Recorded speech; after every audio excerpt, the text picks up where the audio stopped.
Never in my wildest dreams did I think the judges would allow Dmitry Bivol to leave the ring with his world title against Canelo Alvarez.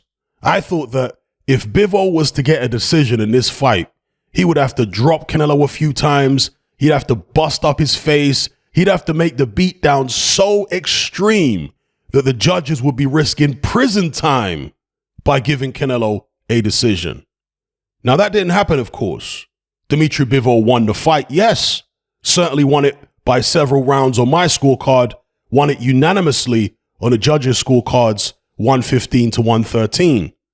But the kind of extreme circumstances that I just described, where Bivol gives Canelo this almighty Douglas Tyson style beatdown, that didn't happen. What did happen is Dmitry Bivol was able to outbox Canelo Alvarez, and Alvarez gassed midway through the fight, which allowed Bivol to pull away. In the first half of the fight, Canelo was marching forward, he was aggressive, he was throwing right hands over the top, he was throwing left hooks to the body, he was throwing jabs here and there, and he was trying to break Dmitry Bivol down. And in the first round and second round, I thought that Dmitry Bivol was a bit too close to Canelo, because it was quite easy for Canelo to get his shots on target. They might not have all been getting through clean. Many of them weren't, but he was in the position necessary to get the shots through clean. His feet were close enough to Bivol. And I was thinking, this is dangerous because Canelo can start breaking you down at this range. Even if you're not getting hit with flush shots yet, in a few rounds time, once your arms start hurting because he's constantly hitting you on the arms, your hands start dropping, then the big shots get through. But Bivol surely is one of the best conditioned fighters in the whole of boxing, because even though he was getting hit on the hip, on the body, on the arms, shoulders, etc., with these big shots from Canelo, he didn't seem to slow down at all. In fact, Bivol actually got faster as the fight went on. Canelo slowed down, Bivol sped up. Fantastic conditioning from Dmitry Bivol. Now, Bivol has always had quick hands, he's always had quick feet, so we expected to see that. He got his jab off, but his jab really wasn't landing that clean most of the time. It was hitting gloves. In fact, most shots in this fight from both guys were hitting gloves, unless they were body shots. In terms of the headshots, both guys' headshots for the most part were hitting gloves rather than getting through clean. And that was the case, I would say, with the majority of Bivol's jabs.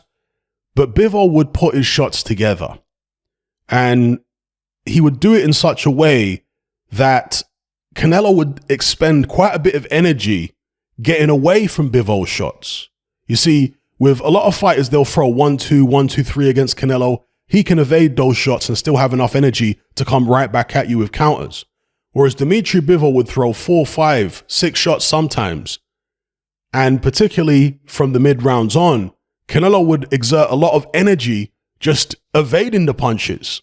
And after exerting that kind of energy, because it's not just the physical energy of moving away from the shots, it's the mental energy, because Dmitry Bivol has quicker hands than most Canelo opponents. I would say that Bivol has the fastest hands Canelo has faced, perhaps since he was at 154. Now, Billy Joe Saunders had pretty quick hands, Caleb Plant had quick hands, Danny Jacobs, quick hands, but none of those guys had the straight shots that were as quick as Bivol. Might have had, like in the example of Danny Jacobs, hooks that were fast, but Bivol has very fast straight shots. And he was putting those straight punch combinations together against Canelo and just not allowing Canelo to fire back effectively, because, as I say, he was tired from having to evade all these shots, and it takes extra concentration when the shots are so fast. So as the fight progressed, it became clear, because Canelo started taking rounds off, or at least large portions of rounds off. From around, I want to say, the 5th, Canelo was up against the ropes at times, allowing Dmitry Bivol to get his shots off. And this is a position we've seen Canelo win many times before.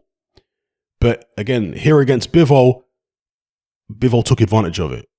Opponents in the past, on many occasions haven't taken advantage of those situations, those moments where Canelo was trying to take a rest. Bivol pressed the action. Now, he didn't go in there reckless. He didn't go in there trying to score a knockout or anything like that. But he managed to certainly convince the judges, obviously, but the crowd for sure, that he was being the more effective fighter in those moments, that he was controlling the action in those moments, that it wasn't Canelo drawing him over to the ropes so he can land some sneaky counters. No, it was Canelo going back to the ropes because he was tired, because he was gassing out. Dmitry Bivol, who looked far more sprightly, who had lots more gas in his tank, was able to fire off these fast combinations.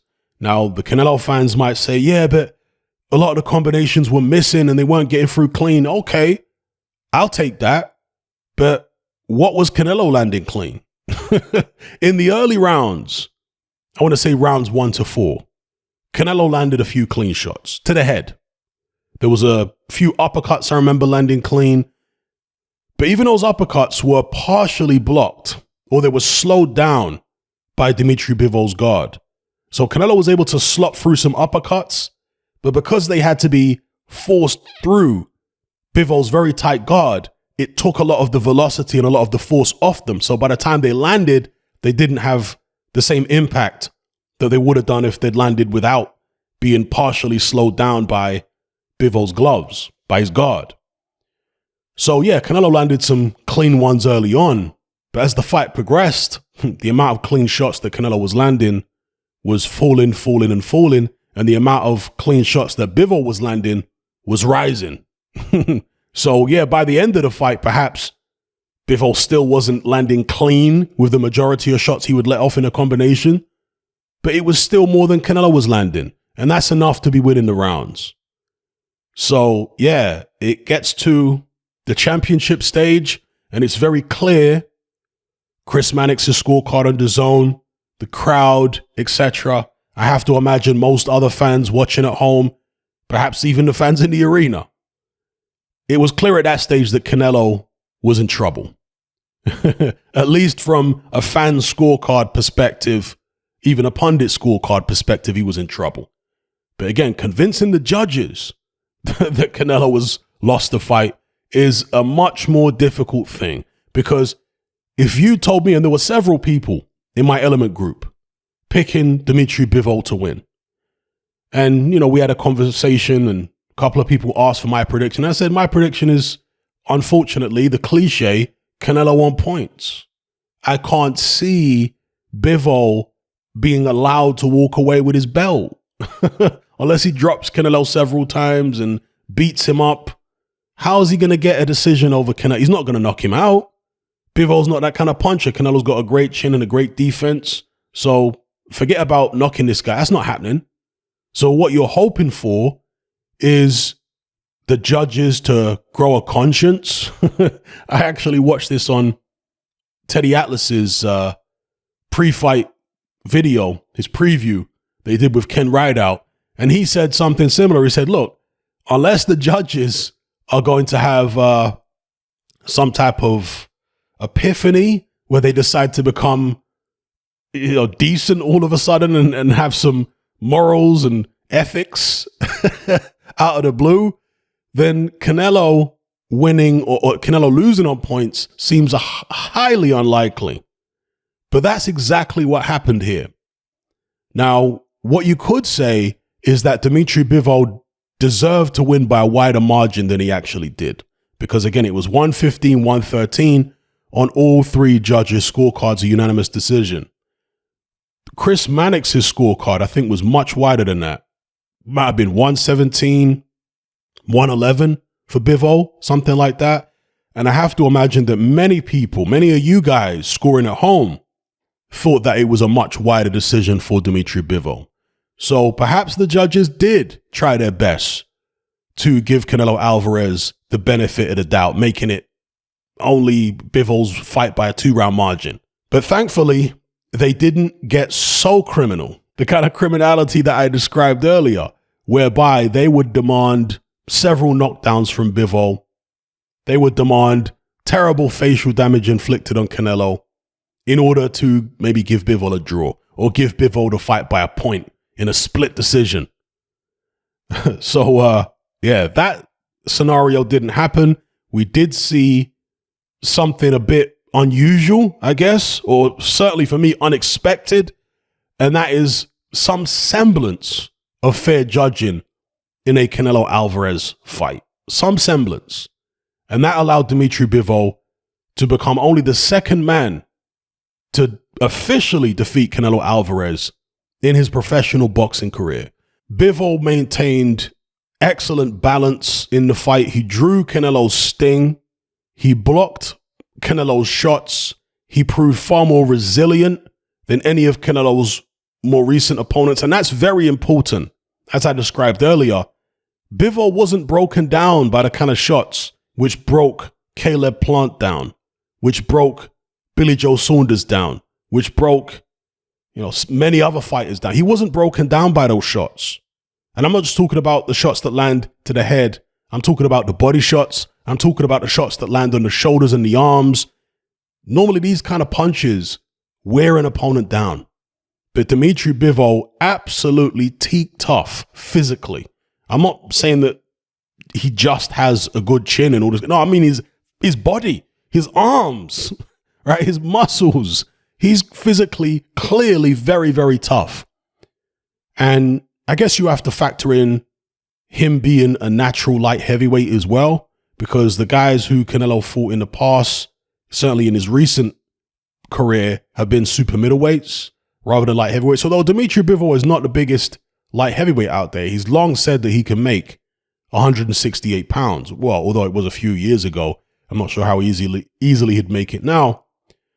But the thing about being a light heavyweight like Bivol is, and a career-long light heavyweight, as you can see here on his record, is that he's used to fighting big guys.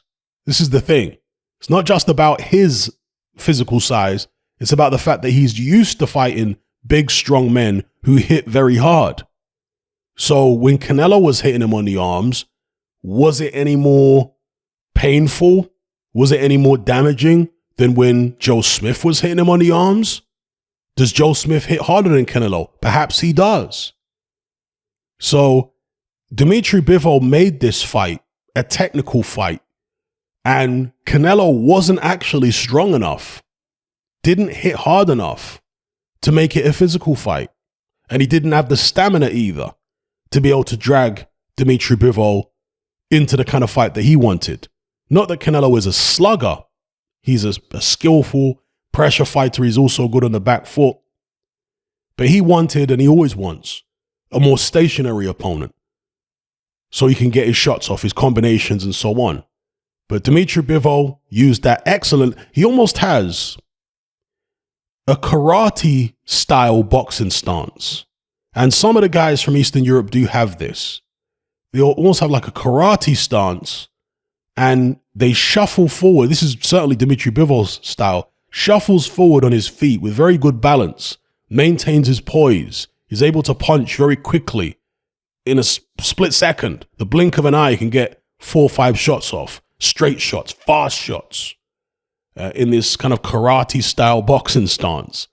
It kind of reminds me a little bit of, if you want to talk about somebody from MMA, Michael Venom Page. He has that kind of karate-style boxing stance. Now, Page is very unorthodox with his punches, and he switches southpaw. And Bivol don't do any of that. But I'm just talking about the way he shuffles back and forth on his feet in a karate stance style. There's a boxer, is he from Uzbekistan, who actually got knocked out. He was a prospect, got knocked out by Gabe Rosado a few fights ago. He also has this kind of karate-style boxing stance. Again, Bivol has a similar thing going on there. I'm not sure if he's got any kind of background in karate or, other martial arts, but he does have this kind of karate-style stance. But it worked very well for him here, because if you got quick feet and that kind of stance, you can throw off the other guy's balance. And he certainly threw Canelo.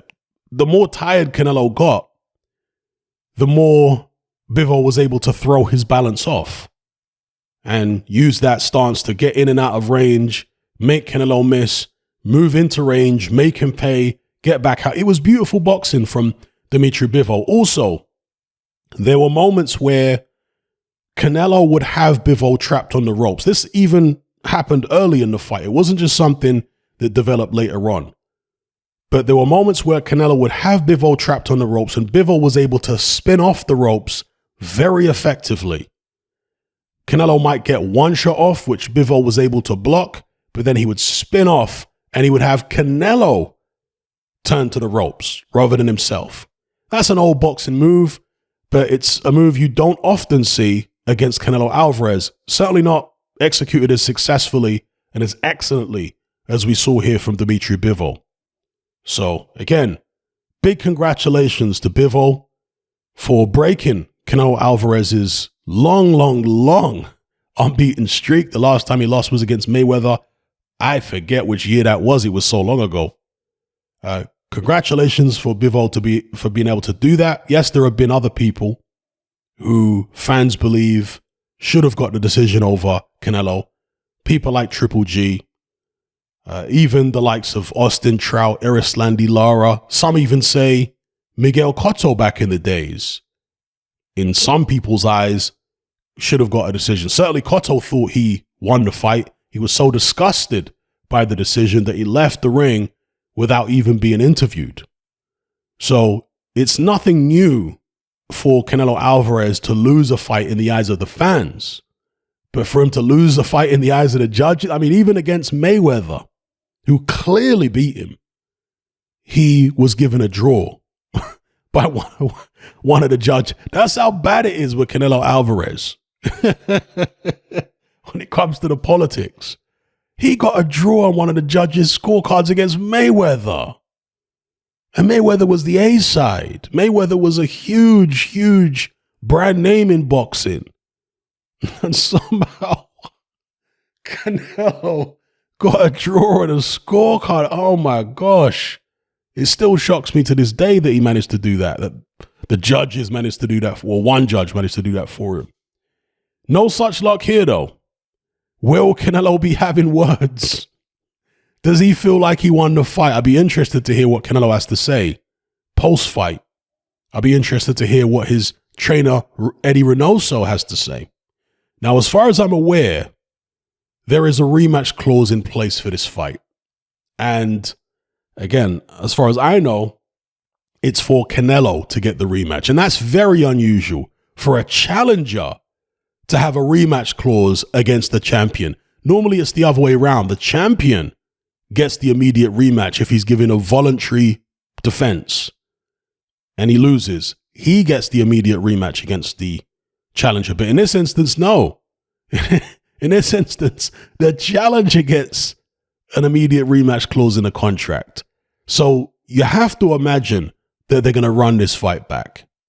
You know, is there a scenario where Canelo might decide to go in a different direction? If he does, he'd be dropping back down to 168 pounds, I would have thought. And maybe he feels like 175 was a step too far. Yes, he beat Kovalev, but Kovalev was faded. Kovalev has issues outside the ring. Kovalev may have been weight drained in that fight. He's nowhere near as fresh as Dmitry Bivol. So perhaps he might think, you know what, let me pass. Let me do a rain check on this Bivol rematch. But is that Canelo's style? After building up this huge fan base, he's got massive pride. Is he really going to step back down to 168 and not at least try to get one over on Dmitry Bivol? Canelo Alvarez is a guy who lives and breathes boxing. He's very dedicated. Maybe he'll think, no. I can't do this. I have to at least go in there and try and get one back against this guy. My pride is hurting. I have to restore my image. I have to restore my, I don't want to say honor, because I don't think he lost his honor in this fight. But you know what I'm talking about. What do you guys think in the comments below? Is Canelo Alvarez going to trigger the immediate rematch and run it back with Dmitry Bivol later on this year? Throws a spanner in the works, doesn't it, for all his plans? Because, of course, there was talk of the trilogy fight against Gennady Golovkin. There was talk of an undisputed unification against the winner of Beterbiev against Joe Smith Jr. Forget about all that for now.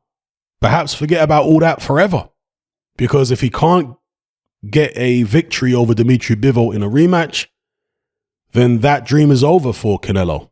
Maybe he has found his ceiling. I spoke many years ago about skill versus size in boxing, because there comes a point when a fighter moves up enough divisions, no matter how skilled he is, where the opponent simply gets so big that his extra skill that he has over them isn't enough to overcome their extra size and strength. And of course, the certain amount of skill they have. Now, in this instance right here, it wasn't just the case of the size and a certain amount of skill that Bivol has. You could argue that Bivol is more skilled than Canelo, certainly as a long-range boxer, just all round, regardless of size. That if you made Bivol a 154-pound fighter with the exact same skill set, you could say this is a more skilled guy, a more skilled long-range boxer at least, than Canelo Alvarez.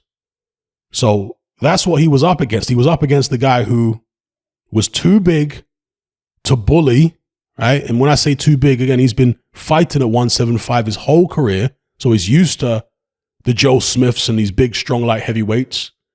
Canelo's size didn't bother him. Do you know what I mean? Or Canelo's strength and power didn't bother him in that sense. So you're dealing with a big guy, and you're dealing with a guy with tremendous skills. So yeah, gonna be interesting to see what happens here. I like Canelo Alvarez. I got nothing against him, so don't misconstrue or misunderstand what I'm about to say. But upsets are good for boxing. Yeah, this result is good for boxing. Not just because it was unexpected, certainly for me, that Bivol would get a decision from the judges. Even if he deserved to win it, I never thought he would get a decision from the judges. But it's also good for boxing because it shakes things up. Because when things get too predictable, people actually start turning away. When Mike Tyson, for example, was on his undefeated run during his first reign as world heavyweight champion, he fought Buster Douglas in his 10th defense of his undisputed, 10th defense of his world titles. He was undisputed when he fought Tony Tucker. So figure it out from Tucker to Douglas. But that was his 10th world title defense. And believe it or not, by that stage, Tyson's ratings had actually started to drop. They started dropping off. Was it even before the Spinks fight? But they peaked around the Spinks fight because some people thought that Spinks might be able to beat Tyson. That didn't happen, obviously. But after Spinks, you had Bruno and Williams and what have you, and his ratings were starting to drop off because people thought that it was so routine. Mike Tyson getting in there against these mandatory challengers and all this kind of, it was like, oh man, this guy's got no chance. He's going to get blown out in a round. And although Tyson was exciting, eventually, after 10 defenses of his title, people will start to get a bit bored. They will start to search for some challenger out there who might be able to take him on. And they didn't think it would be a Buster Douglas, you know? So when a Buster Douglas style upset happens, it injects some excitement back into the division. People did it, reverberations around the world. Wow, nobody expected this. This is crazy. Everybody's talking about it. Because if Tyson had gone in there and just blown Douglas out in a round, well, nobody would be talking. Just a routine Tyson win. People would have forgotten about it 2 days later. Same here for Canelo against Bivol. If he'd won, regardless how he won, you know, unless it was a robbery, people would have been talking about that. But if it was a routine Canelo win where he stopped Bivol late or he won a legitimate decision, people would have forgotten about the fight 2 or 3 days later. The fact that he lost, people are going to be talking about this for years and years to come. Okay, so upsets are good for boxing. This result is good for boxing. Nothing against Canelo. Okay, I'm not just talking about the political angle here. No, I'm talking about from just an excitement perspective. This is a good result and upsets are a good thing. So long may they continue. Let's see if Canelo Alvarez is going to run it back. I've had Dmitry Bivol's image up on screen here for the whole video, and he does deserve the attention and the glory, etc. But this guy right here, Saul Canelo Alvarez, going to be interesting to see how he decides to move from this point on, whether he takes the immediate rematch, whether he decides to say, no, thank you. You outboxed me comprehensively. I'm dropping down to 168. I found my limit. And also, before I end the video, do you think that Canelo has found his limit here? Do you think that he has reached his ceiling in terms of how far he can go up in weight? Or do you think it was more just Dmitry Bivol's style? Do you think that Beterbiev's style or Joe Smith Jr.'s style would actually be more favorable to Canelo? That he would find those styles easier to deal with and he would have a better chance of beating them? Is that what any of you guys think? Or, again, do you just believe that it's a case of Canelo moving up one weight division too far? Let me know in the comment section below. And once again, congratulations to Dmitry Bivol, and thank the boxing gods for actually bestowing some modicum of integrity upon the judges. Because again, I never saw, Dmitry Bivol winning this fight was perfectly plausible to me in terms of winning the fight on points, but getting the decision, no, I never thought he would get the decision. No, but he did manage to do it. So yeah, hats off. Anyway, I'll leave it there. Catch you guys on the next one. I'm out. If you're tired of the biased narratives and mass censorship on mainstream platforms, and you want to be part of a community of critical thinkers who love free speech just as much as you do, then come and join me on Patreon and access my weekly no-holds-barred, censorship-free podcast where we lift the lid on a wide variety of controversial topics. It's not mainstream friendly. It's not politically correct, but that's the whole point. We dare to stand as a beacon of reason against an army of insanity. Just head on over to my Patreon page and select the tier called Hatman Hot Topics. You'll gain access to a minimum of 2 hours of exclusive content every single week, including podcasts, videos, interviews, live stream Q&As, as well as my popular Confessions of a Nightclub Bouncer series. Not to mention a vast back catalog of hundreds of hours of previous episodes. You can listen via the Patreon app with the option to download in high quality MP3. We've also got an Element group where you can come and chat and hang out with myself and other members. Unlike Discord, it has full end-to-end encryption, is decentralized, and it's 100% censorship free. You can also send voice notes as well as much larger audio and video files than you can on Discord. So come and sign up on Patreon. There's no contract, there's no commitment. You can cancel at any time, and it's cheaper than a cup of coffee. So I'll see you over there. I'm out.